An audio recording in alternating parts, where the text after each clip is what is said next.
Welcome to the Deep Dive. We're here to cut through the noise and really get to the heart of the ideas shaping our world. And today, we are definitely tackling a big one. A word you hear, well, everywhere in business. Disruption. Oh, absolutely everywhere. You can't escape it, whether it's a tiny startup just getting off the ground or, these huge established corporations. Exactly, they're all talking about it. Either trying to be the disruptor or maybe more often trying desperately not to get disrupted. It's become the default language for change. But that's where it gets tricky, isn't it? Because while the original idea is, incredibly powerful, the way the word gets thrown around now, well, it feels diluted. Hugely diluted. It's often used for almost any innovation, any new thing that comes along, big or small. And that's a problem because it makes us lose sight of what the term, originally meant, what Christensen was actually describing. Wait, it's like calling every software update a revolution. Okay. It loses its punch, its analytical power. And that's not just about words. It has real strategic implications. If everything is disruptive, how do you know what actually poses a fundamental threat? What requires a really different kind of response versus just, normal competition? So our mission today, for you listening, is to unpack all of this. We're going back to Clayton Christensen's original theory from the Innovator's Dilemma. We want to understand its core insights, Look at how it works, the mechanisms involved. and then critically examine how that term disruption has been stretched, maybe misapplied over the years. We'll also bring in some critiques, some other perspective. Yeah, drawing on other strategic thinkers, too, to get a, more rounded picture. The goal is to give you a sharper lens, really, to help you see what's genuinely disruptive versus what's just, good old-fashioned innovation or improvement. Okay, let's start at the beginning then, the genesis. Christensen's The Innovator's Dilemma, back in '97. What was the core puzzle he was trying to solve? Seems kind of backward at first glance. It really does. The central question was, why do these really well-managed companies that listen to their customers, invest in R&D, seem to do everything right, why do they so often stumble or even fail completely when faced with certain types of new technologies or market shifts? Yeah, it flies in the face of basic business logic, doesn't it? Good companies, successful companies should adapt and win, right? You'd think so. But Christensen pointed out that these weren't failing because they were lazy or badly run. Often it was the opposite. Their commitment to their existing profitable customers and their efficient processes actually became a trap. A trap. How so? Well, for you, the listener, the key insight is understanding how decisions that seem perfectly rational, like focusing on your best customers' needs, investing where the margins are highest, can actually pave the way for your downfall when a specific type of innovation comes along. It's almost a paradox of success. Okay, so there's a specific type of innovation that causes this problem. This is where he distinguishes between sustaining and disruptive innovation. Exactly. This distinction is absolutely fundamental to the whole theory. Let's start with sustaining innovations. Okay. These are basically improvements to products that already exist for customers who already buy them. Think making things better along the lines customers already care about? Like a faster processor in a laptop or a car with better fuel efficiency? Precisely. They can be small, incremental improvements, or they can be quite major technological leaps. But the key is, they operate within the existing market, serving the needs of mainstream customers, often the most demanding ones, and established companies. They're usually really good at this. Because they have the resources, the engineers, they talk to their current customers all the time. Exactly. Their whole system is geared up for it. Christensen looked closely at the disk drive industry, which is a great example. Ah, yes, the famous disk drives. Right. The big incumbent firms there were constantly innovating, making drives with more capacity, faster speeds for their big mainframe and mini computer clients. These were incredible feats of engineering, really complex, sustaining innovations. But they still got disrupted eventually. They did, because while they were focused on making better drives for their existing high-end market, another type of innovation was emerging. Okay, so that brings us to the other side of the coin. Disruptive innovations. How are these different? Disruptive innovations are different beasts altogether. They often create new markets, or they sneak in at the low end of an existing market. They typically offer something simpler, maybe more convenient, cheaper. But initially, not as good, Wow. right? In terms of the performance that the mainstream customers value. That's the crucial part. Initially, they often underperform compared to the established products on those traditional metrics. From the viewpoint of a high-end customer or the incumbent serving them, these new things might look, frankly, pretty crummy. Not powerful enough, lacking features. Like the early personal computers compared to mainframes, maybe, or early digital cameras compared to film. Those are classic examples often cited. The established players look at them and think, our best customers would never want this. But here's the kicker. They don't stay crummy for long. Exactly. They start by appealing to maybe overlooked segments or customers for whom simplicity or cost is paramount. Or even non-consumers, people who weren't in the market at all before. They get a foothold, and then they improve, often very, very quickly. So they climb up market. They climb up market, getting better and better, eventually reaching a point where they do meet the needs of the mainstream market. And by then, it's often too late for the incumbents who dismissed them early on. Going back to the disk drives, Mm-hmm. how did that play out? Well, the new entrants didn't try to beat IBM or Seagate at making bigger, faster drives for mainframes. No way. They developed smaller, cheaper, lower capacity drives, initially for things like mini computers, and then, crucially, for the brand new market of personal computers. Markets the big guys weren't really focused on initially. Right. They saw them as small, low margin, maybe not very demanding. They were busy serving their profitable mainframe customers who wanted the absolute best performance. They kind of ignored the low end, and that's where the disruption took root. So if these big, successful companies are so smart and well-resourced, why do they keep falling into this trap? What makes it so hard for them to respond to these disruptive threats? Christensen identified a few key reasons. A major one is what he called value networks. This is the whole ecosystem a company operates in its customers, suppliers, distributors. Okay. Leading firms are deeply embedded in their existing value networks. And who are their most important constituents in that network? Their most profitable customers. And those customers want? Sustaining innovations. They want better versions of what they already have. Faster, more reliable, more features. They're not asking for something simpler, cheaper, and initially less powerful. So the company listens to its best customers, and those customers lead them away from the disruption. In a way, yes. The company's internal processes, its resource allocation, how it measures success, its sales incentives, everything gets optimized to deliver those sustaining improvements that keep the core customers happy and the profits flowing. It becomes incredibly difficult, organizationally and financially, to suddenly pivot and invest heavily in a low-margin, unproven technology that your best customers don't even want yet. They become, as Christensen put it, held captive by their customers. Prisoners of their own success, as you said earlier. It's like their entire system is built for one game, and they can't easily switch to a totally different one, even if they see it starting. Precisely. And this leads to another related problem, the downward vision and mobility issue. Downward mobility, meaning they find it hard to move down market. Exactly. Once a company is successful serving the high end with complex products and high margins, it finds it almost impossible, culturally and financially, to go after simpler, lower margin opportunities. Even if that's where the disruptive threat is emerging, it just doesn't fit their economic model or their established processes.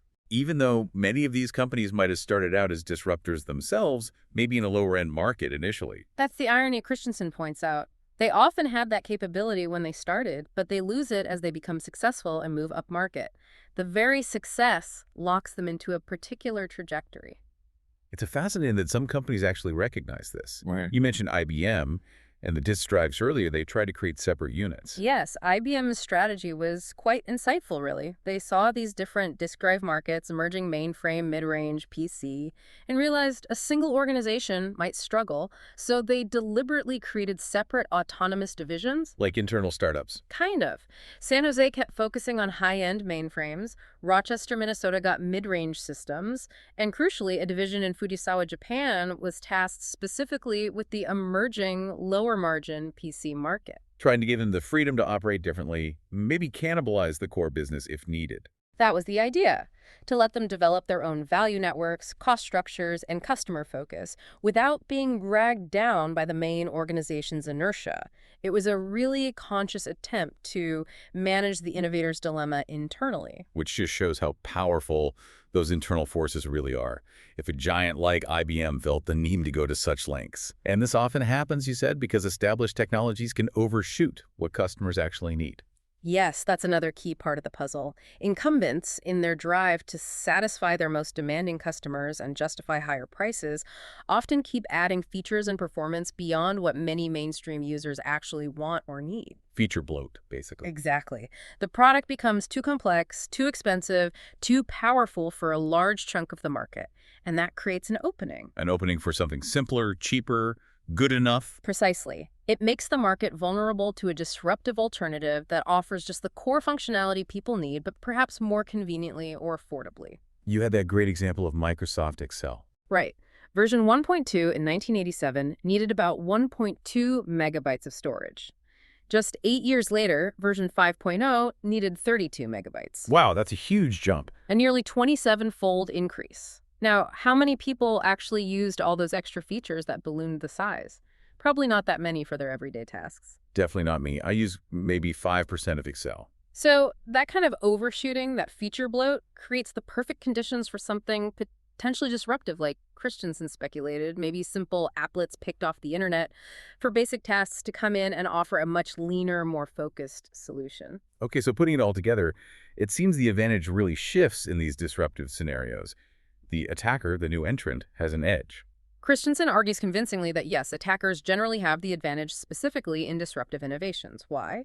Because they don't have existing customers demanding something else, they don't have high-margin products to protect, they don't have established processes optimized for the old way, they can start fresh, target those overlooked niches, and build a business model suited to the disruption. Whereas in sustaining innovations, the incumbents often win because they have the resources and customer relationships. Exactly. So it clarifies where the attacker's advantage, a term people like Richard Foster used, really applies most strongly. It's context dependent. It's about being unburdened by the past when tackling something fundamentally new and different. Let's pivot now and look at a classic case often discussed through this lens, Kodak. And this is where bringing in Hamilton Helmer's 7 Powers framework can add some really valuable nuance. Kodak is such a fascinating and often debated example. First, we have to appreciate just how dominant Kodak was. Its business model was incredibly powerful. Built on film, right? The razor and blades model almost. Essentially, yes. The genius was the recurring revenue from film sales, and they had serious competitive advantages, what Helmer calls powers. Think scale economies, making huge amounts of film, made each roll cheaper, giving them massive cost advantages and margins. And they had unique technology too, right? Proprietary stuff. Absolutely. That's cornered resources, in Helmer's terms. Patented chemical processes, maybe unique supply chains, their global processing network.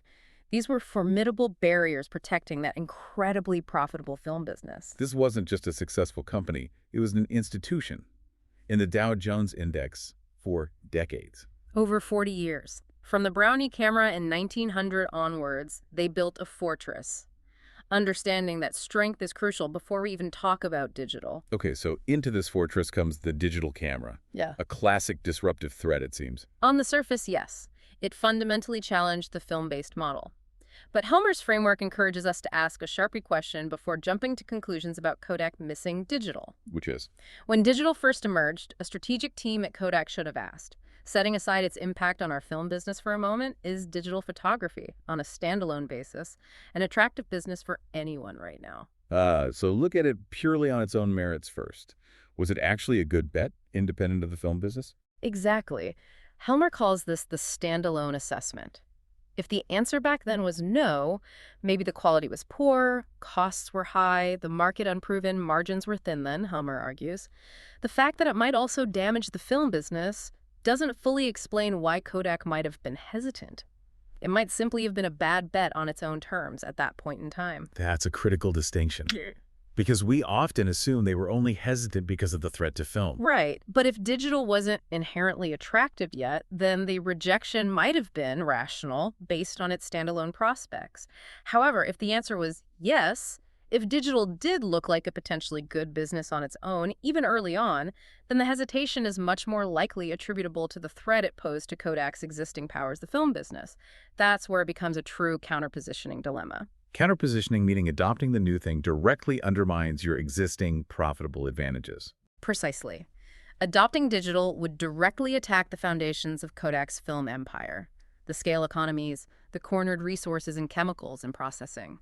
That makes the choice incredibly painful, a true strategic dilemma where embracing the future means destroying your highly profitable present. So, for you listening, Helmer's approach gives you a tool to analyze these situations more deeply.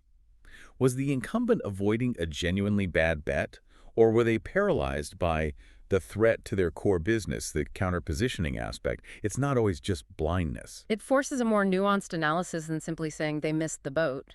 It acknowledges that sometimes, early on, the boat might not actually look very seaworthy, independent of whatever other ships you already own. This really highlights the complexity and leads us right into the next big theme.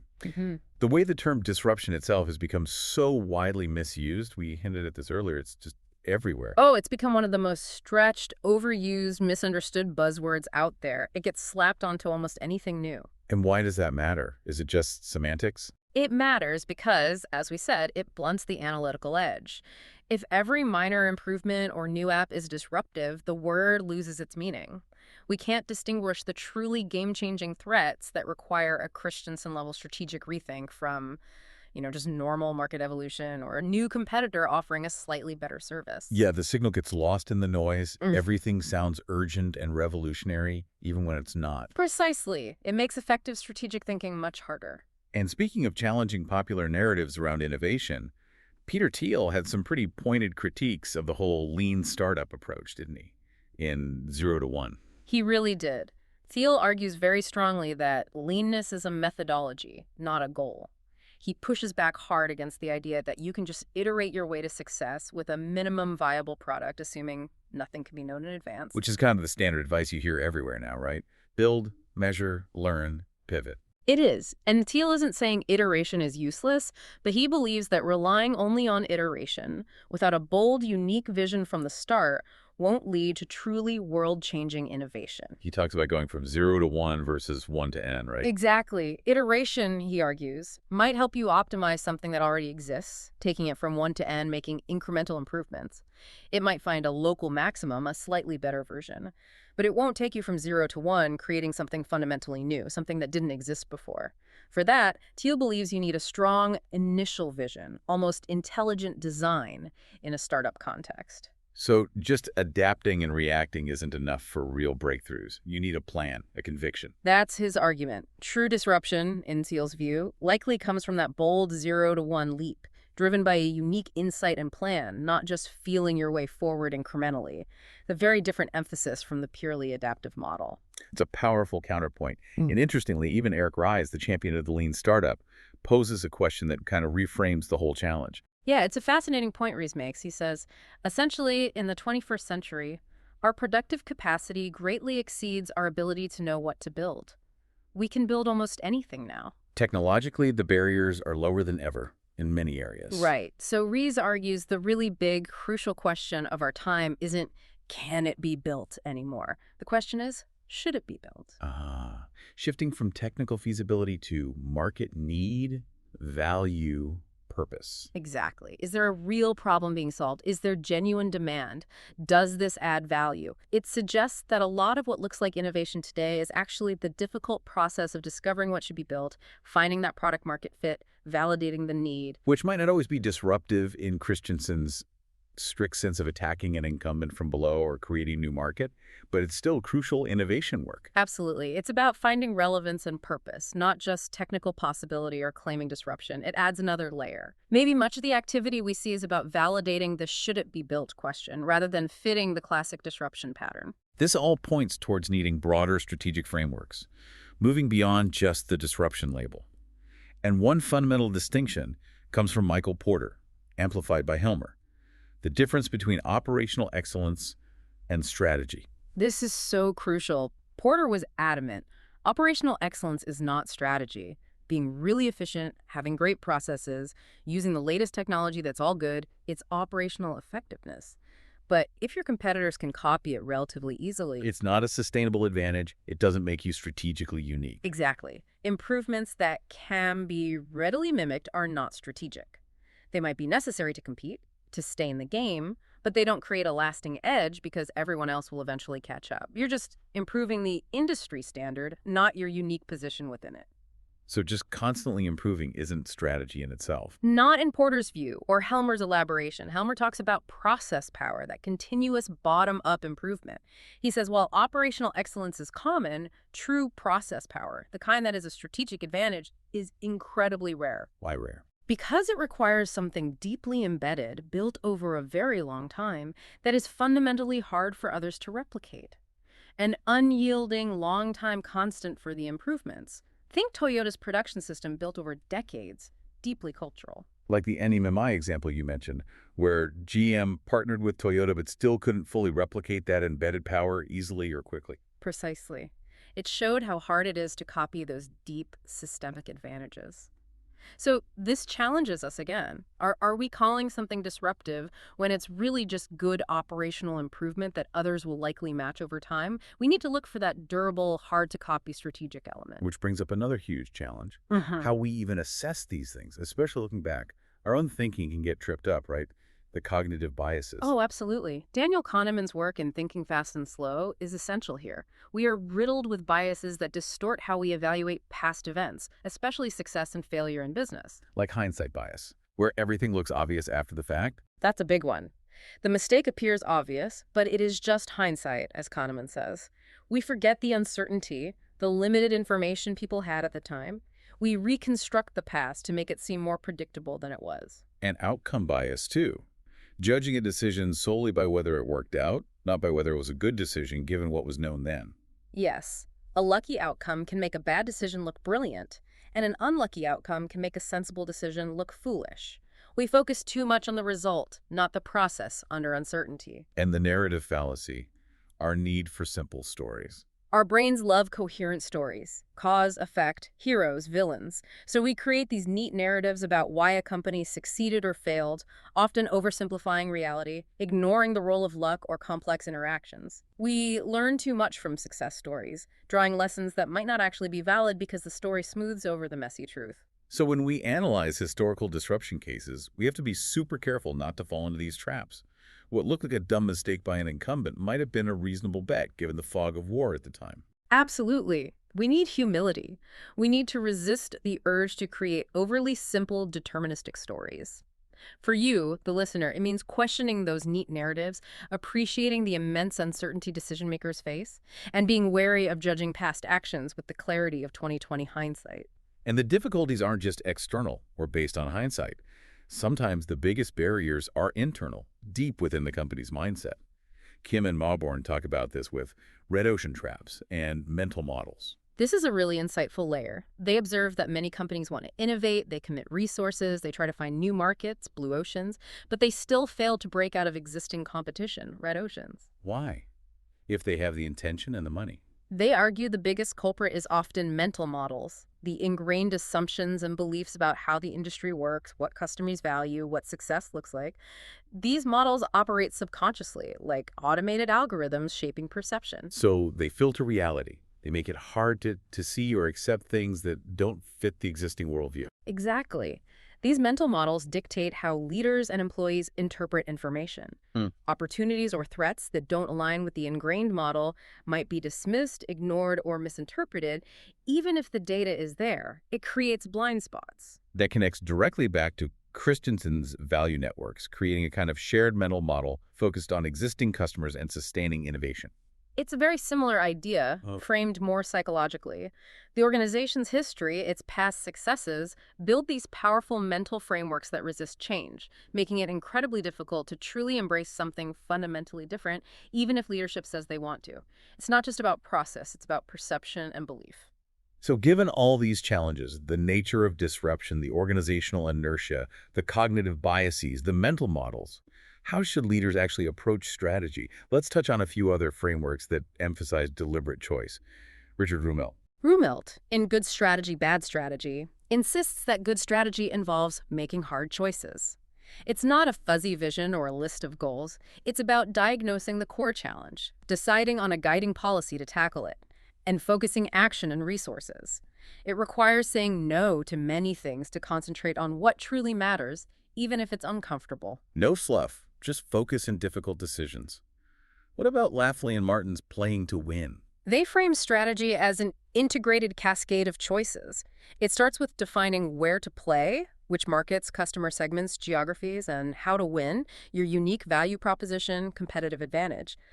Then you determine the capabilities needed to win and the management systems to support them. A coherent, reinforcing set of choices, like their Tide example. Right. P&G didn't just make Tide better. They strategically expanded where Tide played beyond just visible dirt to whitening, softening, cold water washing, broadening its value deliberately. That wasn't necessarily disruption, but it was smart, integrated strategy by an incumbent. And finally, Peter Drucker's focus on the effective executive.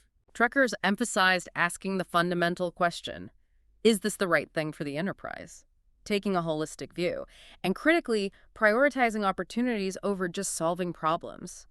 He advised putting opportunities first in management attention, ensuring the organization is building the future, not just reacting to the present or fixing the past. So wrapping this all up after this, well, pretty deep dive, what's the enduring legacy of disruption theory, considering all these critiques and nuances? I think the core theory remains incredibly powerful when applied correctly. Its real legacy is the deep insight into why successful incumbents struggle with a specific type of low-end or new market innovation. It brilliantly explains the role of value networks, customer captivity, and organizational inertia. But its power lies in that precision, not as a catch-all buzzword. Exactly. We need to move beyond the hype. Discerning real disruption requires rigorous analysis, considering the standalone attractiveness Helmer talks about, understanding the difference between strategy and operational excellence, being aware of our own cognitive biases, and recognizing the power of internal mental models. It's about using a multifaceted toolkit, not just one label. Right. Understanding the interplay of markets, organizations, strategy, and even psychology is key. It's complex. So for our final thought for you, the listener, let's loop back to Eric Ries.